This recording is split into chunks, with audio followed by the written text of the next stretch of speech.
Hello children. So in previous class we was discussing about the 13th chapter, the Indian Constitution, right?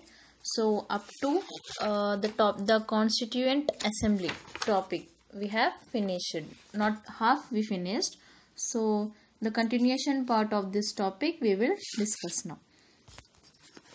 So, firstly, some of the basic principles were decided and agreed upon. India will be a sovereign republic. So, what happened? First of all, some basic principles. It is nothing but some rules and regulations have been decided and they have agreed also. They have said okay and agreed upon it. What is that? That India will be a sovereign republic. So what is sovereign republic? First we need to know what is sovereign republic, right? So it is the sovereign. It is a socialistic, secular, democratic republic with a parliamentary system of government. It means the system, the parliamentary system which is formed by the government. That system is sovereign socialistic republic. So the republic, it is governed in terms of the Constitution of India, which was adopted by when, which was these principles have decided and adopted by whom? It decided by the Constituent Assembly. On which date? On 26th November 1949. But it came into existence when? 26th January on 1950 it came into effect.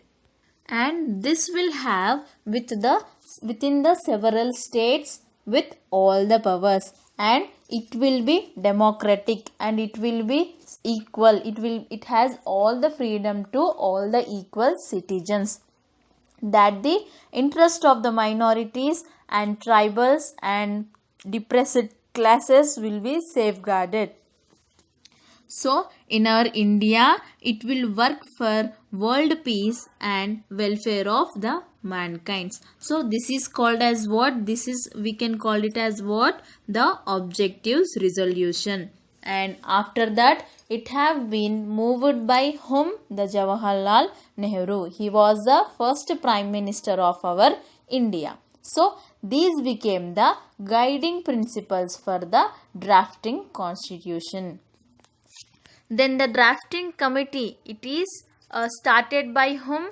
The Dr. B.R. Ambedkar. He have prepared a draft constitution for what? For discussion. After several rounds of through discussion took place on the draft constitution clause by clause. There were many debates happen on all the important factors, on all the important provisions, on all the important factors. What happened? There was a debate. So clause by clause it has happened, and there was started examine different points of view, and finally decisions was taken by the majority vote.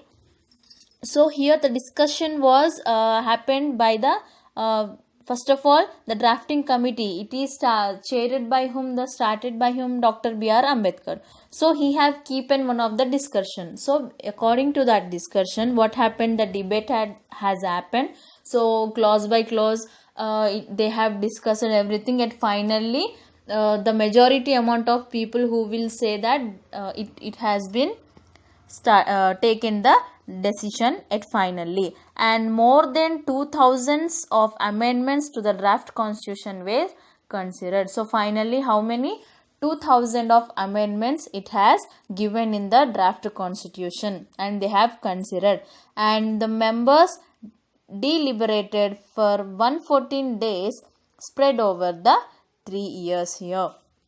Every word spoken in the constituent assembly has been recorded. So in assembly whatever they have spoken, all that are recorded, and they have protected in at one place. They have preserved that recordings.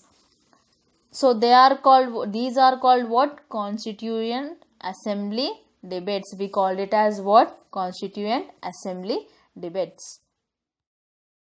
The next topic is the dream and the promise.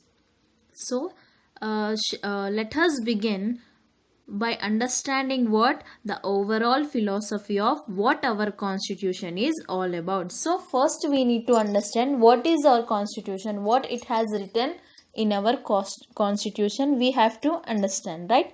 We can understand it by reading the views of some of our major leaders about our constitution. So what are the some of the major leaders are there, what are their views, what is their experience, I mean what they want to say about the constitution, their views, some of the major leaders they have said about our constitution. But it is also equally important to read what the constitution says about its own philosophy also. The preamble of the constitution states its philosophy here.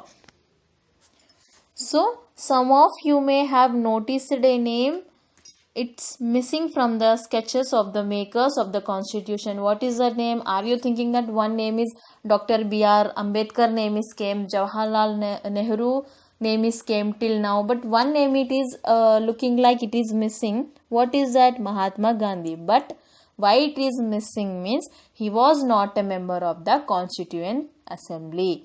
So there was many members who followed his vision and writing the magazines also in Young India in the year of 1931, and he had spelled out what he wanted the constitution to do. So in that he said that what he want in the constitution. So what he said, first of all we will read about Mahatma Gandhi. What he said: I shall strive for a constitution which will release India from the thraldom and patronage. I shall work for an India in which the poorest shall feel that it is their country, in whose making they have an effective voice, an India which there shall be no high class and low class of people here, an India in which all the communities shall live in perfect harmony.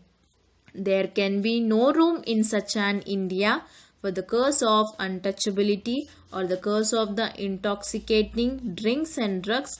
Women will enjoy the same rights as men also. I shall be satisfied with nothing else. So this is the views about the these things the Mahatma Gandhi wants to see in the Constitution Assembly. What he is saying, he don't want to see any untouchability, he don't want to see any drinks and drugs in his country, he don't want to and he want to enjoy the women's also same rights as men. That's it, I don't want anything else, he is saying. So like this many of the leaders also shared their views, like B.R. Ambedkar, Jawaharlal Nehru, all these they have shared their views here. So this dream of India, it is without inequality. It was firstly shared by whom? Dr. B.R. Ambedkar. He will play a very key role in the making of our constitution. Because of him only our constitution has made. But he had a different understanding of how inequalities could be removed, because he also, Dr. B.R. Ambedkar, he also belongs to the low caste at the time, so he also faced the inequalities. That's why he have a different understanding about how he want to remove the inequalities in the country. In his including speech, the Constituent Assembly, he stated his anxiety very clearly. So when he shared his views, his anxiety he shared in front of everyone. So the next topic is the preamble of the Constitution. What is the preamble of the Constitution? What are the values that are inspired and guided by the freedom struggle formed the foundation of India's democracy? There are values are amended in the preamble of the Indian Constitution, which is a short statement of its basic principles and objectives. So what is the preamble of the Constitution here? It is nothing but the preamble of the Constitution of India. What it have? It have brief introductory statements that which sets out the guidelines. It means the guidelines, the rules and regulations which will guide to the people of our nation and to present the principles of the constitution. So we can see all these authorities, rules and regulations and principles in the preamble of the constitution we can see here. So after, let us read the preamble of our constitution very carefully and we will try to understand the meaning of each of its keywords.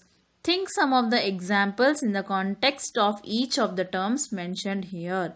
If you read it carefully, there is one basic sentence here. What is that? We the people of India, having resolved to constitute India into a republic and to secure to all its citizens justice, liberty, equality and fraternity, give ourselves this constitution. So each word, whatever the each word is there in this preamble of constitution, we will discuss about this. What first word, what it is? We the people of India. So it is nothing but the constitution has been drawn up and by the people through their representatives. So how the constitution has got? First of all, it has came by the people through their representative. The people have elected and the representative they got, and not handed down to them by a king or any outside powers. This is an assertion of the democratic nature of our republic. It is nothing but we are selecting a representative of our country, isn't it? According to the majority. We are not giving the authorities, we are not selecting a representative as the other kings or any outsiders. We are Indian people, we are selecting a representative of our country. That is what we call we the people of our India. Next, coming to republic. So what is republic here? The state, the head of the state is elected and an elected person and not a hereditary position as in a kingdom. What is republic? We can elect a person. It means we can elect a person, the head of the state, anyone. We are not selecting any position like kingdom. It means the king should be rule, isn't it? So like that our country is a republic country. Next is sovereign. What is sovereign? For example, our India has all the supreme rights to take any decision. It may be internally or externally. So it have all the rights. So no any external outside power they can come and they can't take the decisions for our laws. Our Indian Supreme Court only, they have all the rights to take the decisions. Next, socialistic.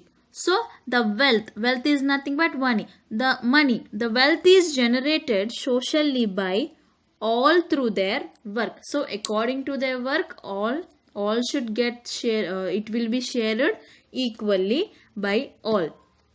The country should it should reduce all the kinds of, it should keep end to all the kinds of inequalities.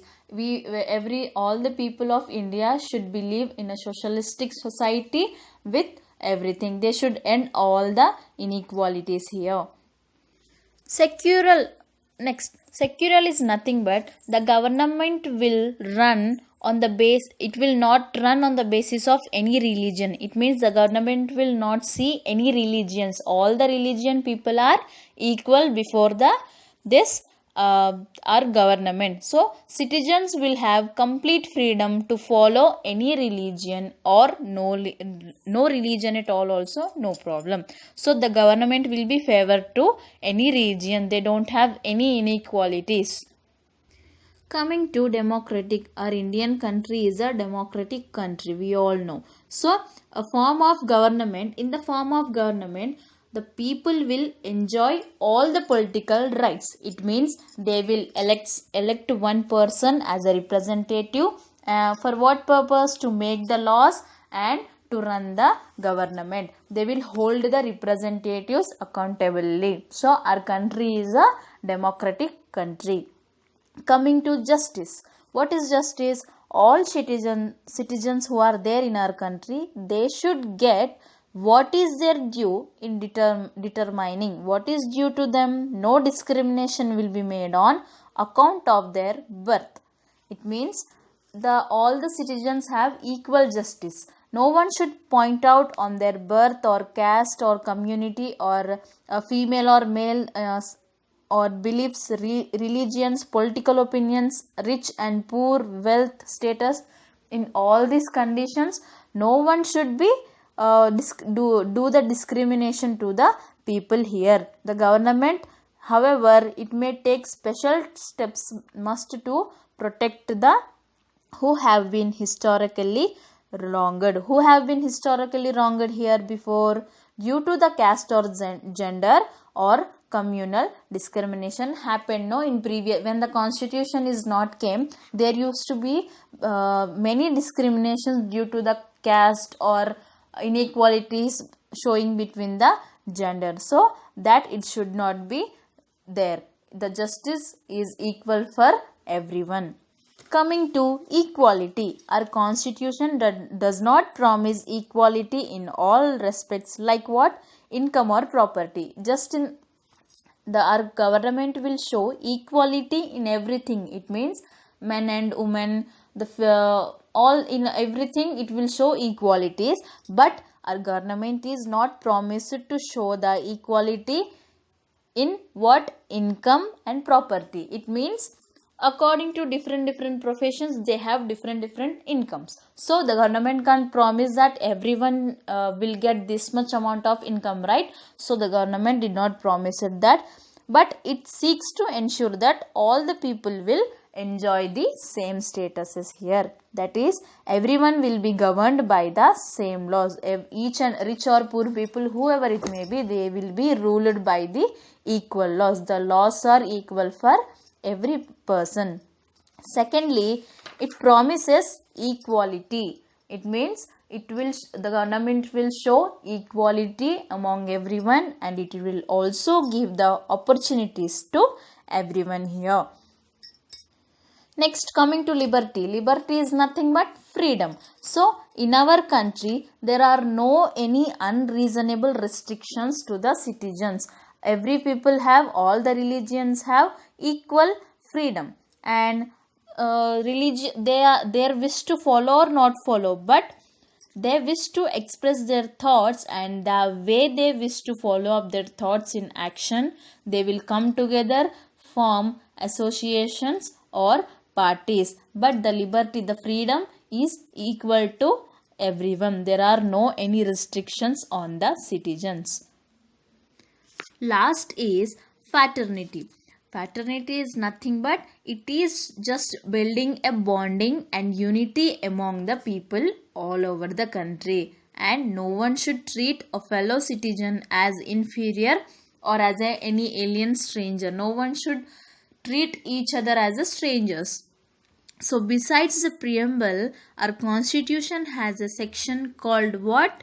Directive Principles of State Policy. It is some specific task before the government of India.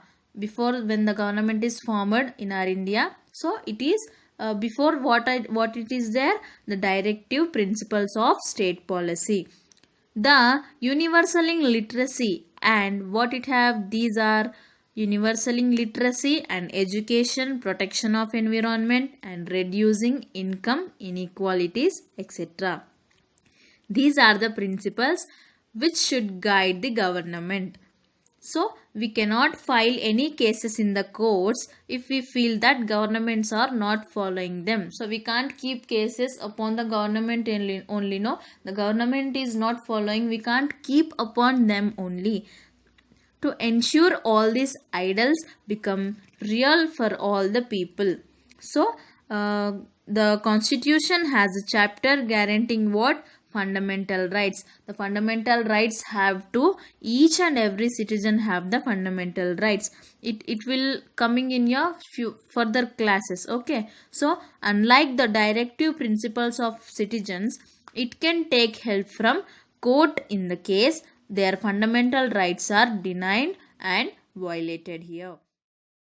So moving on to the next topic, this is the last topic of this chapter. What is that? The system of government. What is the system of government? The constitution also provides what the arrangements for ruling the country in accordance with the above ideals and values. With the ideals and values, the government will make arrangements of our country. So what it will provide? It provides the parliamentary form of government, and the laws and rules and regulations, the laws have been implemented by the government, formed among the members of the parliament, and they are answerable to the parliament only. The country is governed by the cabinet headed by the prime minister. So the country is governed by whom? The cabinet headed. Who is that? The prime minister. And the entire government is headed by the president. So secondly, our country has a federal system. What system our country consists of? Federal system.